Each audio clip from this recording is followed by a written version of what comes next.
So welcome. I'm really happy to be answering all your questions and about my facelift. I got a facelift at 59. If you haven't seen my announcement video after you finish chatting here in the live stream, you are welcome to go check out that announcement. And I did a follow-up answering all the questions that were typed in and written into me.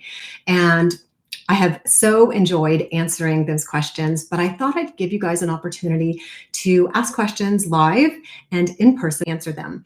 And what I thought I'd do is, I think, Janice, you were the one that asked me a few questions yesterday because you weren't sure you could be here for the live. So I'm going to get going and answer those first. You are asking me about the fat transfer. I think that was your question.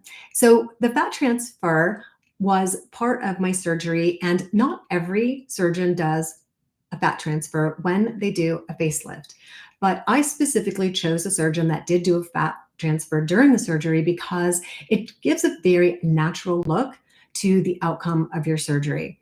And I had fat transfer taken from my outer thighs. Janice, I think that was one of your questions. My outer thighs. I think you were wondering if I had it taken from across my middle, but Dr. Karam, takes it from the outer thighs or the inner thighs. And I didn't know before I went into surgery which it would be. I didn't have a choice. It was his decision. And what it does is it takes fat cells from your body and they graft them into your face. So it's like getting a surgical graft. Basically, it's your own living tissue going to a different place in your body, which is living tissue. And it does take a while to kind of take effect, up to 6 months and even up to a year. And that's why they say when you're getting a facelift that it can take up to a year to see the results. So it's a fat grafting. It is a very specialized technique. Not all surgeons do fat grafting during their facelifts. And he has specialized in it for years. So I wanted to make sure I found a surgeon that really knew what they were doing with fat grafting, because it is a specialty in and of its own. There are a lot more surgeons doing it along with facial plastic surgery because the outcomes are so much nicer and so much more natural, because of course, as we age, we lose bone loss, we have bone loss, we have fat pad reabsorption, we have fat pad descension. All those changes are taking place and we lose that volume. Along with menopause, I don't know about you, but when I hit menopause, I felt like my face went just completely deflated. Speaking of menopause, I know a few of you had a question about whether I'm taking HRT. And I began HRT back in, gosh, I think when I was around 50. I started with an estradiol cream, and then I started taking oral progesterone and using an estradiol patch. So that's kind of my history of HRT. I've been on it, gosh, almost 9, maybe a little over 9 years now. And probably you're asking because do you think that contributed to the health of my skin? I think it did. Yeah, I think like anytime you can get some of those hormones that we're losing in menopause replaced, I think it's really helpful. And of course, it's also protective for bone health. So I'm really excited to have been born in a generation where we get this option. So, and aren't afraid about it. When I first talked to my mom about HRT, she was like, "Oh my gosh, you can't take that. You're going to have a heart attack or you're going to get a stroke." And so a lot of that has been, of course, myth busted. And the WHO study has kind of been debunked. But yes, I am on HRT. That is, back to my fat transfer. Sorry, I'm jumping around a little bit, but back to the fat transfer, Janice. I did have some pain afterward. It's a very large cannula that they stick in to the skin, harvest the fat cells, and then they graft them on, and then they stitch it up. It was one stitch, but I was really surprised about how much swelling I had after the fat graft, and it was very painful. It's like a really deep bruise, and the sides of my legs did bruise. They just like any deep bruise would be. So it was kind of like a mini surgery in and of itself, as far as the pain and as far as the discomfort. I was definitely surprised about the fat grafting discomfort, not in my face, of course, but in the sides of my thighs where he grafted the fat. Let's see if there are any other questions.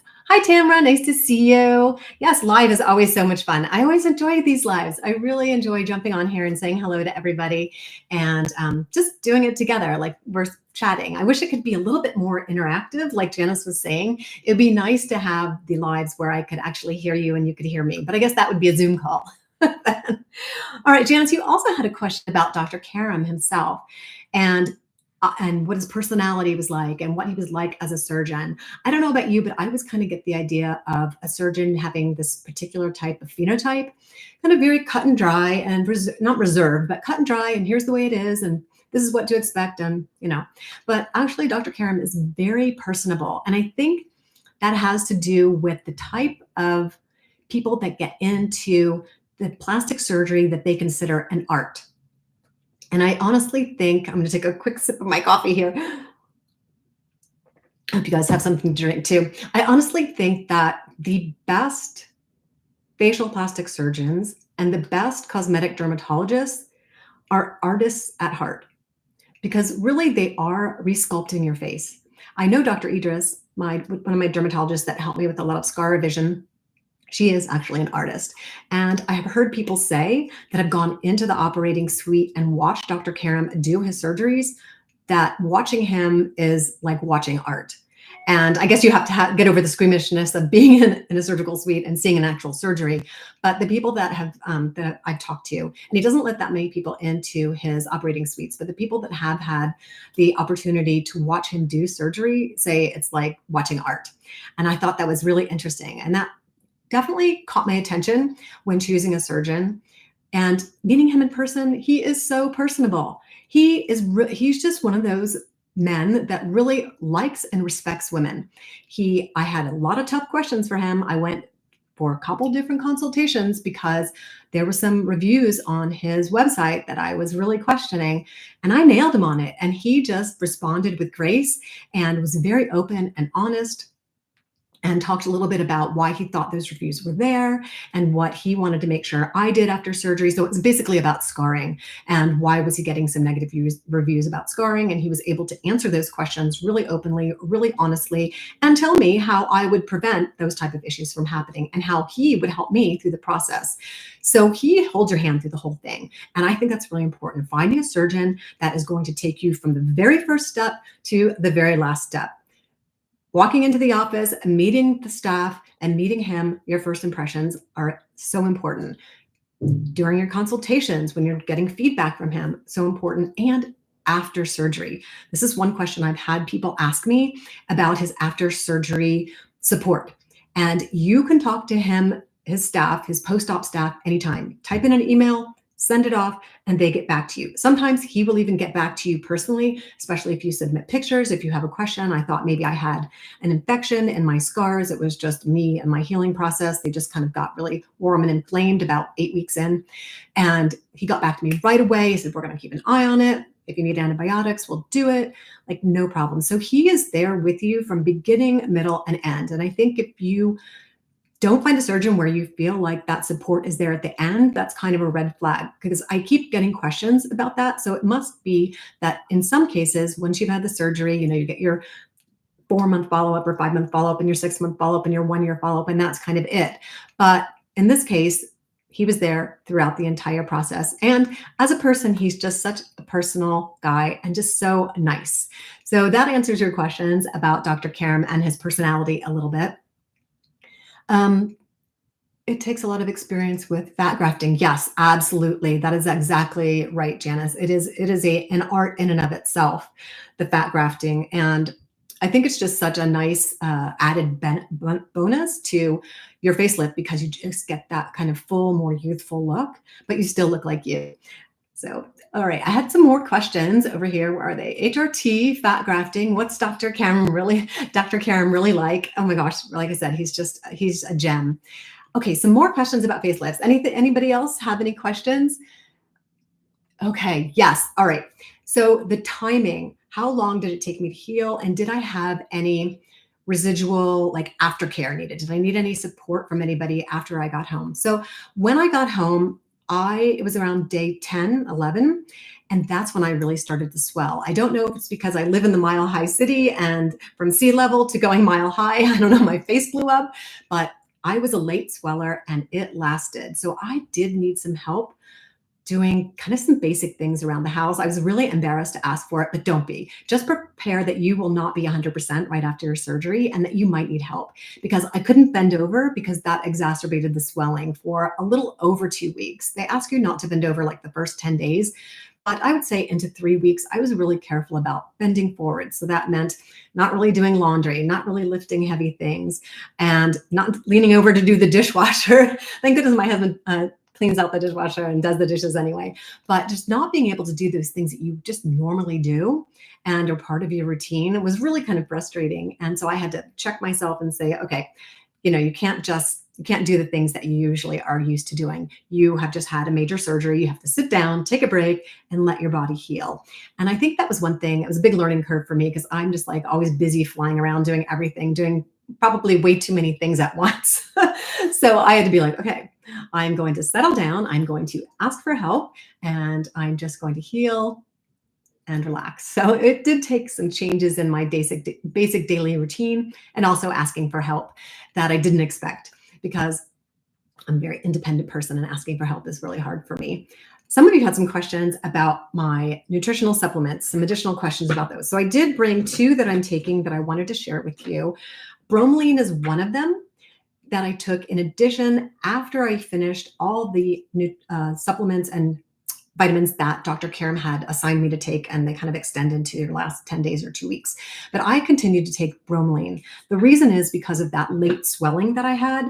It was extensive, and I was kind of in a panic. So I did my little email and shot it off. And they're like, we want you to continue on the bromelain. It really helped.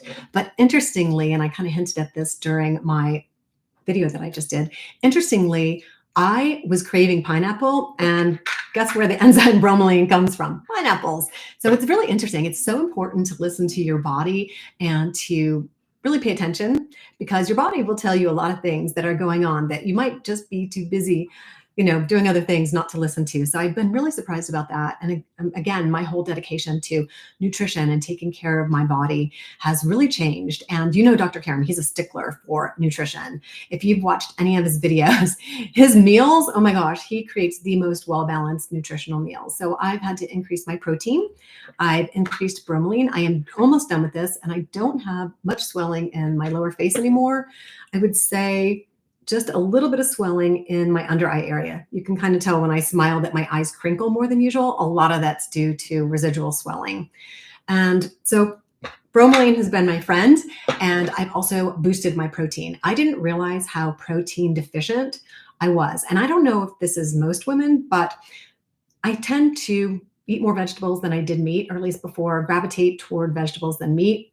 I don't know, especially in menopause. And so I really had to think about how I was going to get more nutrition. Of course, legumes, I added eggs. I've also added just more protein to my drinks, my smoothie drinks, and I left that recipe, and I'll leave it down here too. My smoothie recipe, and just making sure, and eating more meat, to be perfectly honest, just getting more protein. And I can tell the difference because my body really needed that boost of protein to heal. And I didn't realize how little protein I was getting in my daily diet. I like a little bit of everything, but I was really leaving out those proteins. So lots of hummus, lots of garbanzo beans, pumpkin seeds, all those good things that help with protein. Beans, legumes, and scooping extra protein into my smoothies, and eating more eggs and meat. So as far as nutrition, my biggest changes were adding some bromelain just to kind of help with swelling, and boosting my protein that I didn't realize how deficient I was in. Otherwise, I'm just taking a multivitamin, trying to get the basic nutrients. And as I hinted, my husband and I are both doing lots more research into supplementation and how we as individuals can benefit from that. But I haven't learned enough yet to share it. So I'm just learning. So yeah, so that's kind of how my nutrition has gone and changed. Just kind of this whole new rededication to looking more into, being kind to this body that I'm hoping to last to 100. Okay, another question I got so much of, oh my gosh, it's actually not a question. This is a statement that I did not address during the video. You still look kind of old. Why don't you dye your hair? Like, oh my God, here we go again with the dyeing the hair. You guys. Oh my gosh, I went gray about 3 years ago. My family went crazy. I think the only one that didn't go crazy was my husband. He was like, oh, it's fine. And basically, I just got tired of dyeing it because I was so blonde, and it was just like straw. So I decided just let it grow. And it was this beautiful salt and pepper gray when it first started growing out. And now it's just white. It's just white. This is just me. And it's a little bit blonde. You can kind of tell more probably on a live video than a taped video, but it's just... This is me. And honestly, ladies, I do not want to dye my hair again. Can you imagine keeping up after these roots? Oh my gosh, I would be dyeing my hair every day. And I honestly don't care if it makes me look old because everyone's like, oh, you look closer to like 35 or 45 if you dyed your hair. And you know what? This is something I haven't really talked about either. I don't really want to look 35 or 45. I want to look almost 60. I just want to look really good at 60, if that makes sense. So that's the reason I decided I am definitely not dyeing my hair. Maybe, I don't know, maybe some blonde, but I even thought, Tamara, you're here. You put a little more dark into your hair, but you have more salt and pepper hair than I do. I think putting dark in my hair now would, I don't know. I think it would be pretty challenging, I think, at this point. So this is just what I am. I enjoy being 60. I want to look like, you know, not an old lady, but my 60 years and just as fresh as I can at my 60 years. So yeah, I'm not going to be dyeing my hair anytime soon. But you know what? I agree with you.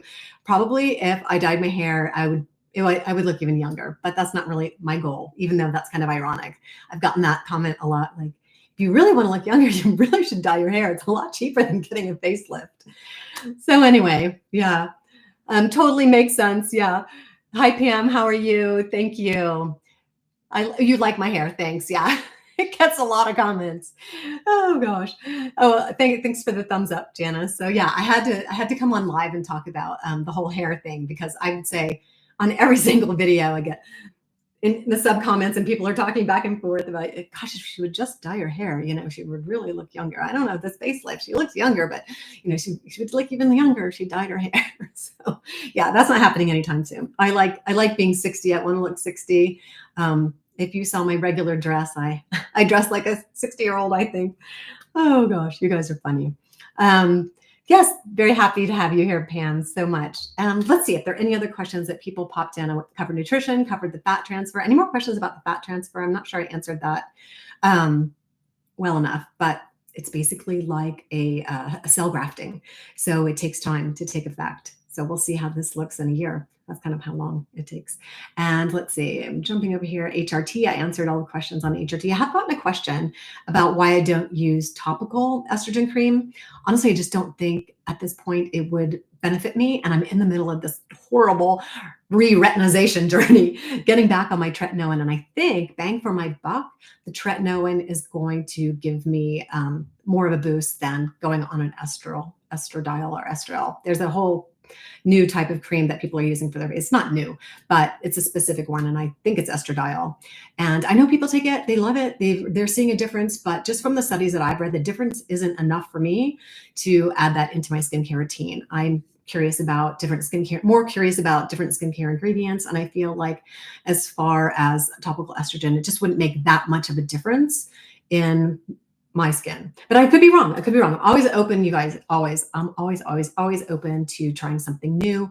And I don't think systemically, from what I've read, that it really contributes that largely to your estrogen levels. So it's not that reason, because some of you were asking me before, like, well, maybe you don't want to take estrogen because you're under the assumption that it will increase your estrogen levels. I think it's pretty well been shown that that's not the case.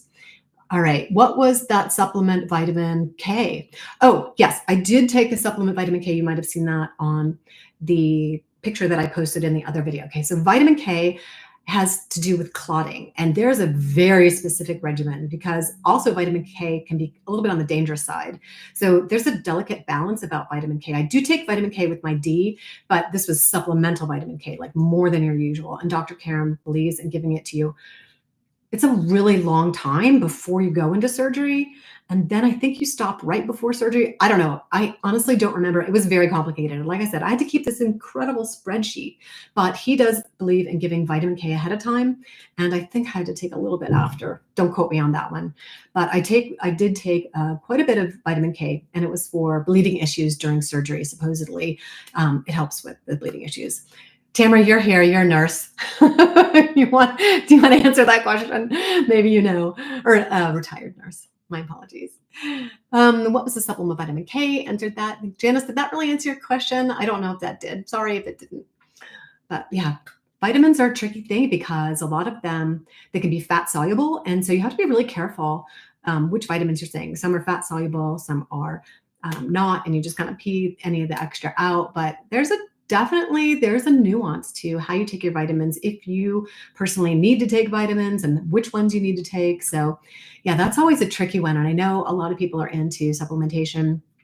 But I think the best way for me personally to get my vitamin balance is through food. And then if I can't do that, I'm totally open to supplementation, because there are obviously some things that, we just can't get through our food as much as we might need. So anyway, so yeah, I'm just in a huge investigation on the whole supplement thing, and I will report back. I always hesitate to give that kind of advice because you never know what prescriptions and medications people are taking, and there can be so many contraindications. And even some vitamins that you take, you have to get blood level checks on those kind of supplements. So anyway, I'm learning a whole lot, but not quite ready to settle into a routine, just experimenting with it.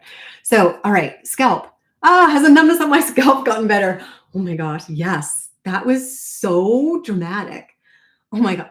My entire scalp is numb. Have you ever tried to do your hair with a numb scalp? That was so weird. But yes, it is. Now, I was just noticing the other day, there's a little patch right here that's still a little bit numb. But yes, my scalp numbness is a lot better. Thanks for asking, Pam, because that was probably the most, I panicked about that. I was like, this is so weird. Nobody had ever mentioned it. Nobody ever said anything. And then when I asked my post-op nurse, she's like, yeah, that happens all the time. I was like, well, somebody could have told me, because I was really nervous afterwards. Like, I literally can't feel my scalp. So that was weird. But it is all the nerve regeneration is coming back. And every day it gets a little bit better. So I'm pretty sure that I will have full return of all sensory. Nerves take time to regenerate. They only grow like millimeters a day, and it takes a long time for sensory nerves to regenerate. So, and sometimes, like any scar you've gotten before, like I have this huge scar in my hand that I got when I was playing with a Coke bottle as a kid, and I don't have full feeling there, but that was super deep and definitely painful. So, but yeah, like any scar, I'm sure I'll have that just little numbness right around the scar area. Oh, in my neck, I have some numbness in my lower, right in here, in the neck area, under where they did all that stitching. Because here's something I didn't share with you before that you guys might want to know. All right, I don't know if you can see it here on camera. Can you see these bumps, these stitches? You probably can't. My husband says he can't see them, but I feel like the stitches underneath, like it's kind of a horseshoe shape of stitches here, and then right under my chin, right here, kind of like where you're not as low as your lymph nodes, higher than your lymph nodes, but right under my earlobes. So yeah, so there are definitely some stitches under there. And I was talking to the post-op nurse, and she's like, yeah, you're feeling people, say all the time they can feel them just a little bit, but I don't think you can see them. Like, I don't know. But anyway, so that was kind of weird. Like when I finally got the numbness started to recede, and I could get sensation here. I was like, oh, that feels weird. I got some little stitches here. I can feel them. So that was interesting. So that's something I didn't share on the recorded information and question and answer. I was going to say, I can't really, and you were asking about the scarring around the ear area. So it comes, I'll just take these off. It comes, you can see I have some makeup on today because I'm doing a skin tint review. Hopefully, if I get my skin tints in, oh my gosh, the mail lately. So it comes down on my face, up and over and behind the ear in a big V shape where they do a lot of lifting and stitching. And then right in the tragus right here, and then around. Pretty standard for most facelifts these days. The pattern of where they put all the incisions and how they stitch them back up and put them back together. But I wasn't really sure that my tragus, it was so swollen right after surgery, I wasn't sure it would go back to its normal shape, but I've compared them to my original pictures and they look pretty much spot on. He was really good. I mean, he makes it look very natural, and I have some makeup there, so you can't really see the scars like right down my ears, but they are almost invisible. And I went to my dermatologist. I just happened to have a dermatology visit here locally because I couldn't get in to see Dr. Idris for my yearly check, and I was a little bit late. And so I went to see my local dermatologist, and I was like, okay, give me, oh gosh, the mowers are going. Give me your real opinion on how these scars are going to heal. And she was like, I've never seen such impeccable stitching. So I was like, whew, okay. So even though I can see the scars now, she's like, any here, you're not going to see these. So I was like, wow, okay. And my hair is starting to grow over them. Someone was asking me, oh, another question I got, did he shave your hair around the perimeter of your hairline? And there must have been some shaved away because there's now hair growing over the scar area. So it either just was traumatized and maybe I lost a little bit of hair on the perimeter, but my hair is now growing over the scar area. And probably because my hair is blonde or white, it probably won't cover it as much as someone who had dark hair, but not much I can do about that. And no, I'm not dyeing my hair. So, all right. Any other questions, ladies? Oh my gosh. Tamara, salt and pepper. Oh, that's someone wants to be added as moderator. I don't know. We don't need any trolls in here, so I probably won't add any moderators. But thank you so much for joining me, ladies. And as always, you guys know I'm an open book.